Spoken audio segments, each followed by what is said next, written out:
তোর বাবা আজকে 16 বছর বিদেশ করে। এই হাইওয়ান, তোমরা যারা নামাজ পড়ো না, এই নাফরমান, সারা দিন রাত নারী ছবি দেখা আর এই বেনামাজি বন্ধুদের সাথে আড্ডা দেওয়ার চুলের ফ্যাশন আর এই উলঙ্গ বেহায়া কথা বলার জন্য তোর বাবা আজকে 16 বছর বিদেশ করে। জানো বাবার এক একটা টাকার পিছনে কত ঘাম আছে? প্রবাসীর কত কলিজা ছেঁড়া ঘাম আছে তুমি জানো? তুমি দেখছো কোনোদিন আরবের রৌদ্রের মধ্যে তার কি পরিমাণ ঘাম ঝরে?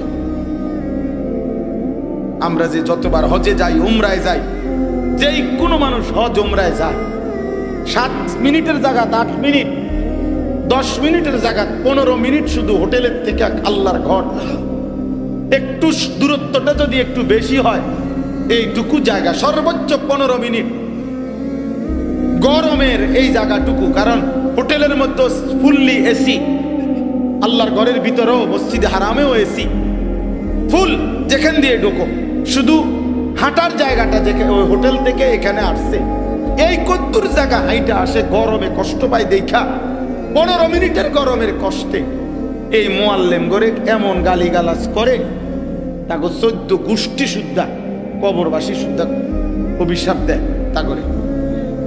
তাইলে বলেন 15 মিনিটের গরমে যদি এই মানুষটার এই কষ্ট হয়, আজ 15 বছর ধরে যে বাবা 18 ঘন্টা 12 ঘন্টা ডিউটি করে প্রখর রৌদ্রের নিচে, তার কেমন কষ্ট হয়?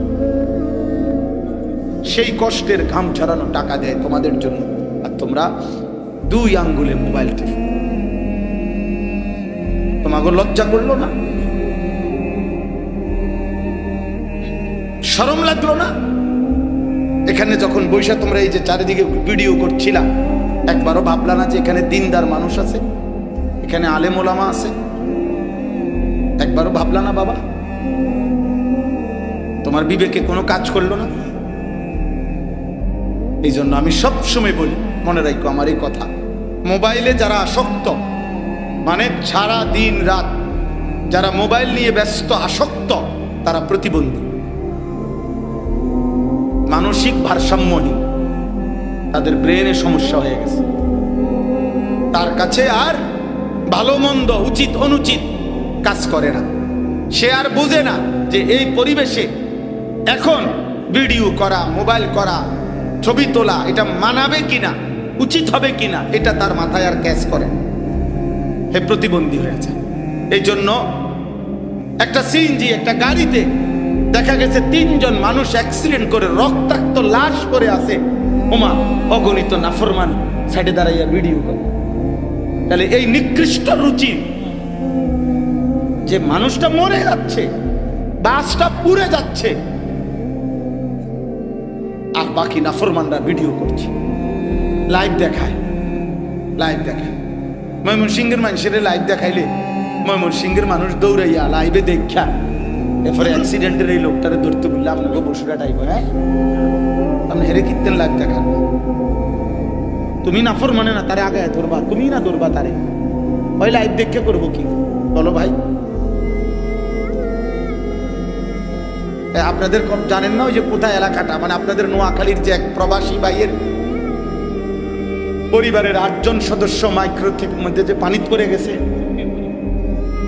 হ্যাঁ লক্ষ্মীপুরে এই ভাইয়ের, আমি নিজে দেখছি তার সাক্ষাৎকার। এই প্রবাসী কানতে কানতে বলছিল, কসম খোদার আমি নিজে শুনছি, সে বলছিল যে মাইক্রোটা তো পানি পড়ে গেছে, শত শত মানুষ সাথে দাঁড়াইয়া পুকুরের পাড়ে ভিডিও করছে। সে বলছে আমি কত চিল্লাইছি যে আপনারা আরো কিছু মানুষ যদি মিললে আমারে ধরেন, একটু আমার সহযোগিতা করেন, আমি আমার আরো 2-1 জন মানুষ মাইক্রো থেকে সরাইতে পারবো, উঠাইতে পারবো। একটা লোক নামলো না, সবাই ভিডিও করে। আমি নিজ কানে শুনছি ওই ব্যাটার। মোবাইল কি পরিমাণ অসভ্য বানায় দিছে বলো ভাই। আমি তোমাদেরকে বলি বাবা, হাত জোর করে বলি, রাত অনেক হয়েছে, আমি দেরি করতে চাই না। আমার মূল কথা এটা, প্রথম তোমরা এমন পাগল হইও না, তোমরা আগামী দিনে কষ্ট পাইবে। কিশোর যুবক ছেলে তোমাদের যাদের 14, 16, 18, 20, 25 বছর, বিশেষ করে কমপক্ষে 30 বছরের নিচে, তোমরা মোবাইল নিয়ে এত পাগল, আল্লাহ যদি তোমরে হায়াত দেয়, তোমরা আরো 20-50 বছর যদি বাঁচো, 20-30, তাইলে তোমাদের হাতে আগামী সময়টা, এই চাচা বাবারা, তোমাদের দাদা যারা এখন চাচা বেঁচে আছে, ওনারা চলে যাবে কবরে, আগামীর সময়টা তোমরা পৃথিবীতে কষ্ট পাইবে। এত গুনাহ, এত নাফরমানি, এত নারী, এত ছবি, এত অশ্লীলতা, এত বেহায়াপনা একটি সমাজকে নিরাপত্তা দেয়। লাম তাজহারিল ফাহিশাতু ফি কওমিন কাত্তু ইল্লা ফাশা ফীহিমুত তাউন ওয়াল আওজা আল্লাতী লাম তাকুন মাদাত ফি আসলাফিহিম। রাসূলুল্লাহ সাল্লাল্লাহু আলাইহি ওয়াসাল্লামের হাদিস, আবু দাউদ।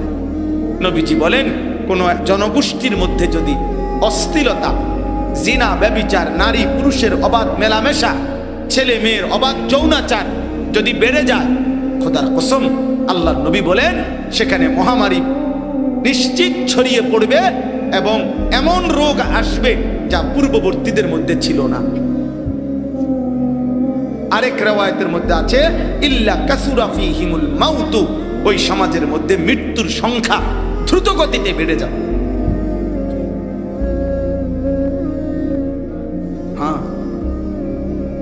কমপক্ষে একটা জিনিস মনে রাখো, আল জিনসু ইয়ামিলু ইলাল জিনস, আমাদের আরবি ভাষার একটা গুরুত্বপূর্ণ প্রবাদ, যে যেমন সে ঝুঁকেও তার দিকে।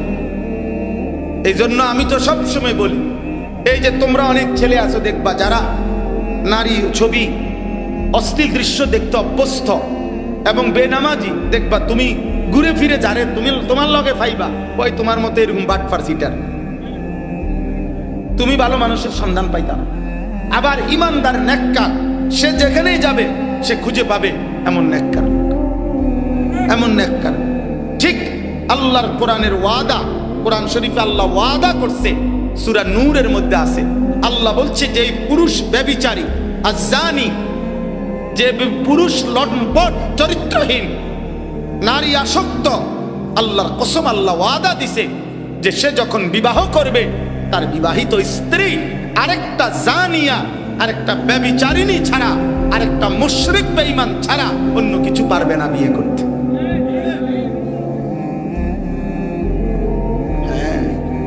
আয-যানি লা ইয়ানকিহু ইল্লা যানিয়াতান আও মুশরিকা ওয়ায-যানিয়াতু লা ইয়ানকিহুহা ইল্লা যানিন আও মুশরিক। আল্লাহর নবী বলেন, কথা বলেন না ভাই, কথা বলেন না, আরে উপরে কথা বলেন না, 1000 টাকা পরে। জি, আল্লাহ তাআলা বলছে ব্যভিচারিণী পুরুষ বিবাহ, ব্যভিচারী পুরুষ বিবাহ করবে না, যাকেই করবে সে হবে আরেকটা ব্যভিচারিণী নারী অথবা বেঈমান মুশরিকা, মুশরিক নারী। 2, ওয়ায-যানিয়াতু লা ইয়ানকিহুহা ইল্লা যানিন আও মুশরিকুন। আল্লাহ বলেন ব্যভিচারিণী মেয়ে, মহিলা, সেও বিবাহ বসবে না, তাকে বিবাহ করবে না, যেই করবে সে হবে আরেকটা ব্যভিচারী পুরুষ অথবা মুশরিক পুরুষ। ওয়া হুররিমা যালিকা আলাল মুমিনিন। আল্লাহ বলেন ঈমানদারের জন্য এমন অসভ্য চরিত্রহীন পুরুষ এবং নারী হারাম করে দেওয়া হলো। কোন ঈমানদার পুরুষ ব্যভিচারিণী নারীকে বিবাহ করা আল্লাহ বলে নিষিদ্ধ করে দেওয়া হলো। কোন ঈমানদার নারী ব্যভিচারিণী পুরুষের কাছে, ব্যভিচারী পুরুষের কাছে বিবাহ বসা হারাম করে দেওয়া। তোমার কপালে অসহ্য। আমি বললাম খোলামেলা অনেক বাপ চাচার সামনে থাকার পরেও ছেলেরা তোমাদেরকে বলে মোবাইলের নর্তকী, রাস্তার বেহায়া নারী, সিনেমার নর্তকী আর বাস্তবতার স্ত্রী এক কথা না। সেটা তো তুমি দেখছো, সরে গেছে। কিন্তু স্ত্রী যদি খারাপ হয়, অসৎ হয়, চরিত্রহীন হয়, বউ যদি 2 নম্বর হয়, পরকীয়ায় আসক্ত হয়, অন্য পুরুষের প্রতি আসক্ত হয়, খোদার কসম ওই মানুষের জীবন, ওই ঘর, তার পারিবারিক জীবন, ওইটাই জাহান্নামের আগুন। আর জাহান্নাম জ্বালাইতে হবে, আর আগুন লাগবে, কষ্ট পাইবা। আমি বললাম আখিরাতের কষ্ট তো আছেই, বেনামাজি চরিত্রহীন দুনিয়াও কষ্ট। ইমানদার হও, ইমানদার চরিত্রবান হও, সেজদাওয়ালা হও যুবক, পৃথিবী তোমারে মনে রাখবে।